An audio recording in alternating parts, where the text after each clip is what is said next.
제가 봤을 땐 여기서 실력이 나오는 것 같아요. 대리인을 선택할 때 좀 더 도움을 받지 않을까 싶습니다.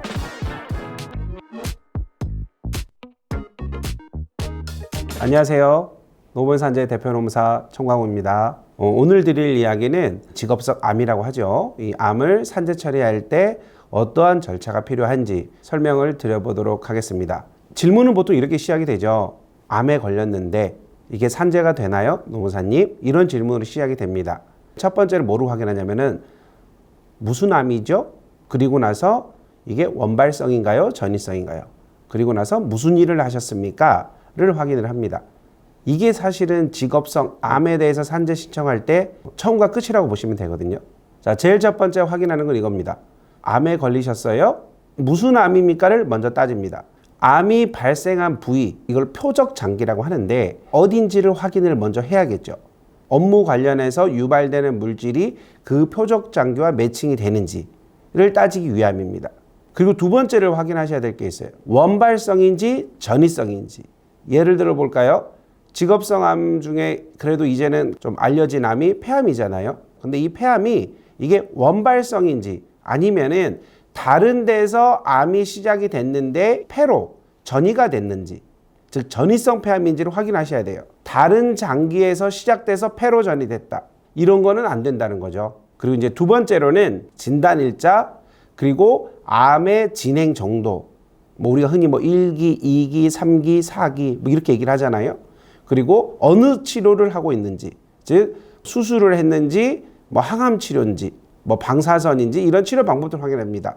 이게 왜 중요해요? 암이 언제 발생했느냐에 따라서 뭐가 정해지는 거죠? 재해 발생일이 정해지는 거죠. 그러면 재해 발생일이 왜 중요하죠? 향후에 이게 산재가 승인이 나게 되면 보험급여를 지급하는 날짜의 시작일은 언제다? 재해 발생일이다. 그래서 진단일이 아주 중요합니다. 이런 경우를 한번 비교를 한번 해보겠습니다. 이제 암이 시작된 상태에서 운 좋게 바로 발견됐어요. 1기, 2기. 근데 어떤 분은 이미 전이가 다 된 상태에서 발견했어요. 생존 가능성을 따져보자고요. 당연히 전이 되고 많이 진행되신 분의 생존 가능성이 좀 더 낮겠죠. 근데 이런 분한테 휴업급여를 얼마를 받고 몇 년을 받을 수 이런 얘기하는 건 의미가 없다라는 거죠. 왜냐하면은 돌아가시고 나서 유가족이 받을 보험급여에 접근하는 게 맞아요. 요즘은 치료가 잘 된다고 해요. 그래서 조기에 발견되면은 극복이 가능하다 이런 말 하잖아요. 아주 좋은 거죠. 근데 치유가 돼버린 거잖아요. 그러면 휴업급여를 받는 기간 자체가 뭐 1년 안에 끝날 수도 있는 거고 이런 문제들이 있어요. 즉, 왜 진단일자, 암의 진행 정도가 중요하느냐 하면은 유가족들 내지는 가족들에게, 보호자들에게 이런 경우에는 어느 정도의 보험급여를 받을 수 있고 그 기간은 어느 정도가 되고 예측할 수 있게 설명드리기 위함이죠.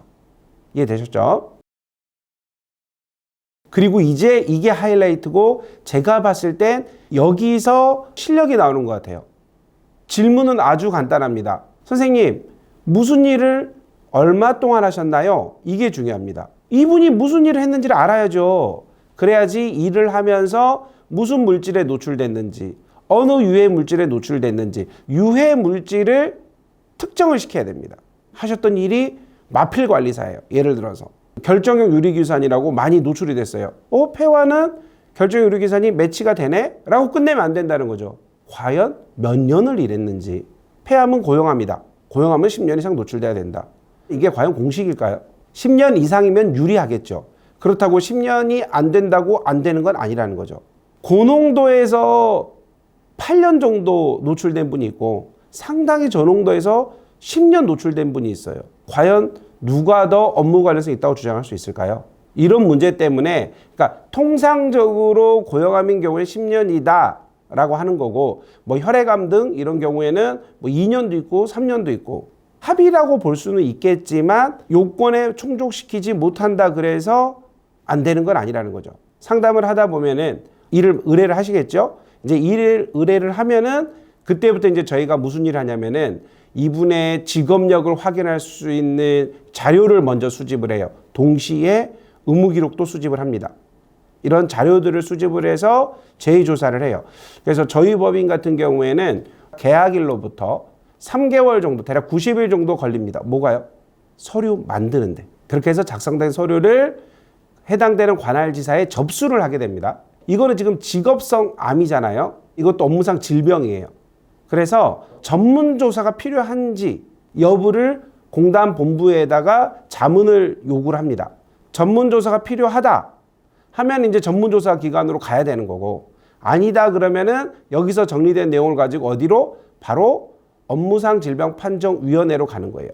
근데 여기서 뭐를 아셔야 되냐면은 전문조사를 하게 되잖아요. 글쎄요, 한 1년? 1년 6개월? 10개월? 뭐 그 이상 정도 기간이 더 소요됩니다. 사실 근데 기다림이라는 건 힘든 거잖아요. 그래서 저희는 일을 할 때 가급적이면은 전문조사를 거치지 않고 바로 판정위에 회부될 수 있도록 그 부분 또한 신경을 쓰고 있습니다. 제가 지난 영상인가요? 지지난 영상에서 이런 말씀을 드렸어요. 업무상 질병판정위원회가 대한민국에 하나만 있는 거 아니다. 8개가 있을 거예요, 아마.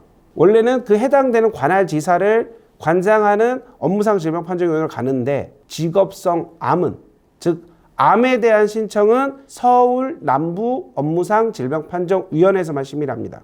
뭐 직접 일을 진행하셨어요. 그때 우리 천노무사 말을 들어보니 이런 업무상 질병은 심의가 열리면 질병판정위원회에 가서 의견 진술하는 게 아주 중요하다더라 해가지고, 회사가 충주였지.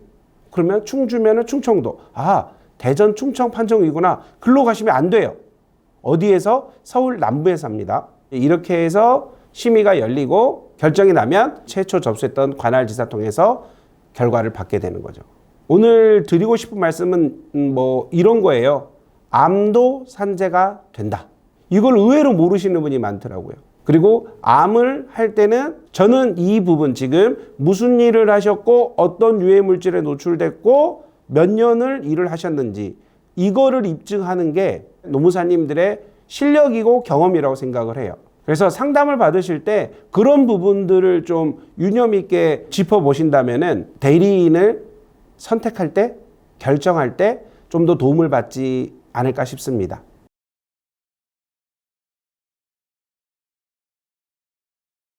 오늘 한 내용을 정리해 보겠습니다. 암에 걸렸는데 산재가 되나요? 네, 신청 가능합니다. 그러면 어떻게 해야 되나요? 첫 번째, 무슨 암인지 원발성인지 여부를 확인해야 된다.